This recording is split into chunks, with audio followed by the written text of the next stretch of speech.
सर्व पितृ अमावस्येचे नियम. मित्रांनो, पितृपक्ष म्हणजे आपल्या पूर्वजांना स्मरण करण्याचा आणि त्यांच्याप्रती कृतज्ञता व्यक्त करण्याचा अतिशय महत्त्वाचा काळ. या काळात पितरांना तर्पण, अन्नदान आणि श्राद्ध करून त्यांची आत्मा तृप्त केली जाते. यावर्षी सर्व पितृ अमावस्या 21 सप्टेंबर 2025 रविवार रोजी येत आहे. या दिवशी आपण सर्व पितरांना स्मरण करून त्यांची कृपा मिळवू शकतो आणि घरात सुख, शांती, आरोग्य आणि समृद्धी आणू शकतो. म्हणूनच आजच्या या व्हिडिओमध्ये आपण जाणून घेणार आहोत सर्व पितृ अमावस्येला पाळावयाचे खास 70 नियम, जे प्रत्येक घरातील माणसाने नक्की पाळायला हवेत. चला तर मग सुरुवात करूया. नंबर 1.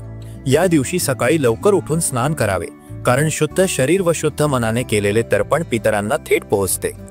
नंबर 2. सकाळी स्नानानंतर घरातील देवस्थानाची स्वच्छता करून तिथे दिवा लावणे आवश्यक आहे, कारण प्रकाशामुळे पितरांची कृपा घरावर राहते. नंबर 3. या दिवशी तांदळाची पेज अथवा साधं अन्न शिजवून पितरांना अर्पण करावे, कारण साधेपणातूनच पितरांचे समाधान होते. नंबर 4. तर्पण करताना स्वच्छ नदी, तलाव किंवा विहिरीजवळील पवित्र पाण्यात श्राद्धकर्म करणे हितकारक ठरते. नंबर 5. पितरांना आठवून त्यांच्या नावाने पाणी व तीळ अर्पण करणे आवश्यक आहे, कारण त्यामुळे त्यांची आत्मा तृप्त होते. नंबर 6. दूध, दही, तूप, मध आणि साखर यांच्या पंचामृताने देव व पितरांची पूजा केली तर घरात शांती लाभते. नंबर 7. या दिवशी वड, पिंपळ, उंबर, आंबा यांसारख्या वृक्षाखाली तर्पण केले तर पितरांना अधिक समाधान मिळते. नंबर 8. सर्व कुटुंबातील सदस्यांनी एकत्र बसून पितरांची आठवण करावी, कारण एकजुटीतून केलेला श्राद्ध अधिक फलदायी असतो. नंबर 9. या दिवशी गरिबांना, ब्राह्मणांना, गायांना अन्नदान करणे हे पितरांच्या तृप्तीसाठी सर्वश्रेष्ठ कार्य मानले जाते. नंबर 10. कोणत्याही प्रकारचा राग, द्वेष किंवा कटुता मनात न ठेवता या दिवशी शांत राहणे आवश्यक आहे. जर तुम्हाला या टिप्स उपयोगी वाटत असतील तर अजून अशाच सोप्या आणि खास उपायांसाठी आमच्या चॅनलला सबस्क्राईब करा. नंबर 11. पितरांना आवडलेले खाद्यपदार्थ शक्य असल्यास बनवून अर्पण करावेत, कारण प्रेमातून केलेली अर्पणे त्यांना थेट पोहोचतात. नंबर 12. या दिवशी कांदा, लसूण व मांसाहार टाळावा, कारण ते पितरपूजेच्या पवित्रतेस बाधा आणतात. नंबर 13. पितरांचे फोटो किंवा त्यांच्या वस्तूंना फुले, दिवा आणि धूप दाखवून स्मरण करावे. नंबर 14. श्राद्धकर्म करताना पोट रिकामे ठेवावे किंवा फक्त फलाहार घ्यावा, कारण उपास केल्याने साधना अधिक प्रभावी होते. नंबर 15. शक्य असल्यास गरीब व गरजू व्यक्तींना वस्त्र, धान्य किंवा पैसे दान द्यावे. नंबर 16. या दिवशी ओम पितृदेवताभ्यो नमः असा जप केल्याने पितरांना शांती मिळते. नंबर 17. गाईला गवत व पाणी देणे हे पितरांच्या आशीर्वादासाठी अत्यंत शुभ मानले जाते. नंबर 18. घराची पूर्ण स्वच्छता करूनच श्राद्धकर्मास सुरुवात करावी, कारण अस्वच्छतेमुळे पितरांची कृपा कमी होते. नंबर 19. कुशा, तुळस किंवा दुर्वा वापरून तर्पण करावे, कारण हे पवित्र मानले गेले आहे. नंबर 20. पितरांना जेवण अर्पण करताना प्रथम एका पानात स्वच्छ हातांनी ठेवावे व नंतर ब्राह्मणाला द्यावे. नंबर 21. या दिवशी घरात दिवा लावताना दक्षिणेकडे ठेवावा, कारण दक्षिण दिशा ही पितरांची दिशा मानली जाते. नंबर 22. तर्पण करताना काळे तीळ, कुशा व पाणी वापरावे, कारण या तिन्ही गोष्टींनी पितरांची आत्मा प्रसन्न होते. नंबर 23. श्राद्धकर्म करताना पितरांची नावे उच्चारून त्यांना नमस्कार करणे विसरू नये. नंबर 24. या दिवशी घरातल्या वृद्धांचा आशीर्वाद घ्यावा, कारण तेच प्रत्यक्ष पितरांचे रूप मानले जातात. नंबर 25. या दिवशी एखाद्या कुत्र्याला अन्न खायला द्यावे, कारण असे मानले जाते की पितर त्याच्या माध्यमातून अन्न स्वीकारतात. नंबर 26.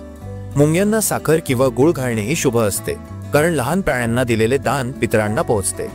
नंबर 27. या दिवशी शक्य असल्यास केळी, नारळ, खजूर अशा फळांचे दान करावे. नंबर 28. श्राद्ध करताना एकाग्रता व शुद्ध विचार ठेवणे अत्यंत महत्त्वाचे असते. नंबर 29. पितरांना आठवताना त्यांचे चांगले गुण व कार्य आठवावे, त्यामुळे त्यांच्या आठवणींनी मनात सकारात्मकता राहते. नंबर 30. श्राद्धासाठी केलेले अन्न स्वयंपाकघरात शुद्धपणे कांदा, लसूण न वापरता तयार करावे. नंबर 31. पाण्यात फुले टाकून तर्पण केल्याने पितरांचे आशीर्वाद अधिक वाढतात. नंबर 32. मासे किंवा कोणत्याही जलचरांना अन्न दिल्यास पितर तृप्त होतात असे मानले जाते. नंबर 33. या दिवशी चहा, कॉफी, मद्य यांचा त्याग करून फक्त शुद्ध व सात्विक पदार्थ घ्यावेत. नंबर 34.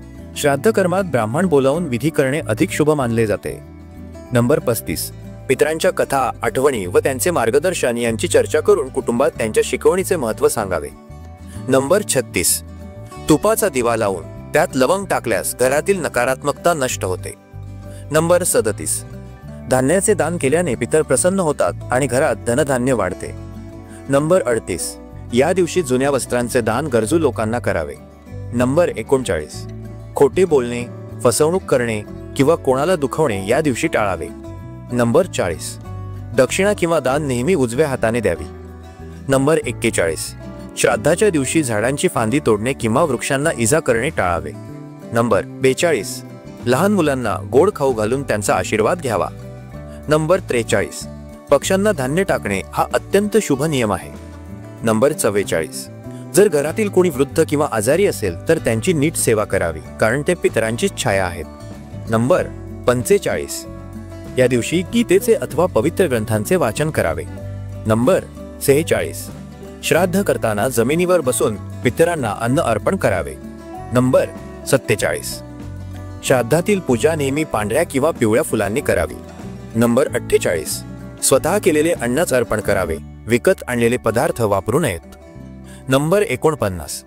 गायीला अन्न दिल्यावर तिच्या अंगावरून हात फिरवावा आणि आशीर्वाद घ्यावा. नंबर 50. तर्पणाच्या वेळी पाणी थेंब थेंब करून द्यावे, कारण त्यामुळे पितरांची आत्मा शांत होते. आणि हो, जर अजून सबस्क्राईब केले नसेल तर लगेच करा, कारण पुढील टिप्स तुम्हाला नक्की आवडणार आहेत. नंबर 51. श्राद्धाच्या दिवशी संध्याकाळी सुद्धा दिवा लावणे आवश्यक आहे. नंबर 52. पितरांच्या नावाने एखादे झाड लावणे हा अत्यंत पुण्याचा नियम आहे. नंबर 53. या दिवशी जास्त हसणे, गाणी बजावणी करणे टाळावे. नंबर 54. प्रत्येक विधीनंतर पितृदेवताभ्यो नमः म्हणून नमस्कार करावा. नंबर 55. श्राद्धाच्या वेळी दक्षिणेकडे तोंड करून बसावे. नंबर 56. पितरांना अन्न अर्पण केल्यानंतरच स्वतः जेवावे. नंबर 57. पितरांची आठवण ठेवून कुटुंबातील सर्वांनी एकत्र प्रार्थना करावी.